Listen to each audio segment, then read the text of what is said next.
What up, guys? How you guys doing? You already know what it is. It's your boy Young, reporting live from the pod house in Lusaka, Zambia. Very excited. Finally here. It's really dope. You guys are welcome. I brought the rain with me. You know what I'm saying? I brought the rain with me, messed around, and it got chilly.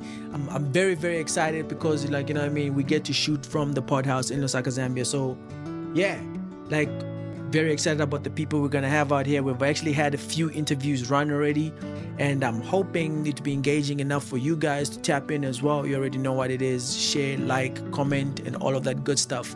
But on a little bit of a somber note, the main reason actually for this particular diary session is because while we're shooting this, unfortunately, the untimely demise of Dandy Crazy.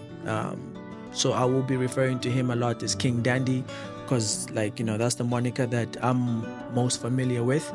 For me personally, my point of reference is from an artistic point of view, right? So as a young kid coming to Zambia for the first time and getting introduced to the Zambian space, and, you know, like, getting introduced to how things work and the different sounds and the elements that make up the tapestry that is Zambian music. My frame of reference for Dandy Crazy was the ambassador of the Copper Belt sound, particularly the Kopala sound.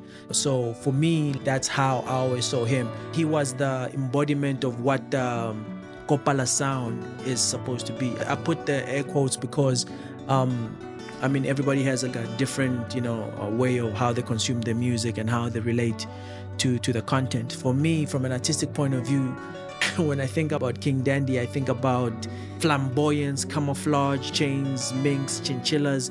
You know what I mean? Like, he embodied like a brave artist, and the way he just presented himself and the way he portrayed himself to the public, whom I must say, this man was loved and is loved. Like, his funeral procession alone was like something for the books. People turned out in their numbers. I mean, he's an icon not only in the Copper Belt but in Lusaka, nationwide as well. From an artistic point of view, we've lost a very creative, you know, a very talented man, ridiculously amazing in interviews. Nobody interviewed like King Dandy, bro. Like, you know what I mean? Like, everybody, I'm sure everybody knows the interviews were epic. The interviews were the interviews were monumental, man. If you have an interview with King Dandy, then I can guarantee you that you're going to have one for the books.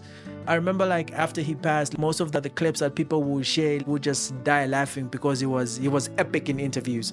You know what I mean? He was something to write home about. And he was just a genuine person, man. Like, everyone I've come across, especially now, after his past, like, everybody, the stories they have to share about him, it's always, everybody has a King Dandy story. I have a King Dandy story. You know what I mean? Like, you know, like, as a kid fresh out here for the first time, I know, like, his songs were dominating everywhere. You know, he was amazing to watch on stage. So, but him as a person outside of the artist, he was an amazing person, man. His friend group went far beyond, like, just like, you know, your artists and whatever. Like, he was respected and revered by people in his community, people in government, you know.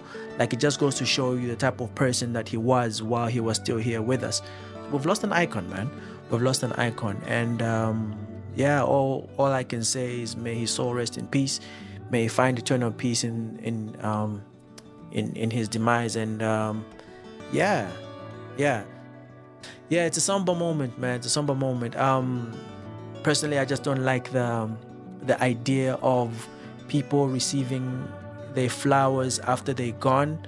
And it's made me very particular and intentional about how I make sure that if you're someone who's done anything amazing in your career or whatever path that you're on, and I was privileged enough to have access to it or have experienced it before, after, but as long as I can give you flowers, I'm definitely going to do that. So it's a pity that, unfortunately, with King Dandy, I can only do that after he's already passed. But an icon, always be remembered, always be respected and revered. May you rest in peace. From everybody at the pod house and the Young Conversations, we send you nothing but love, doves, and everything, and we hope God is holding you above. Yes.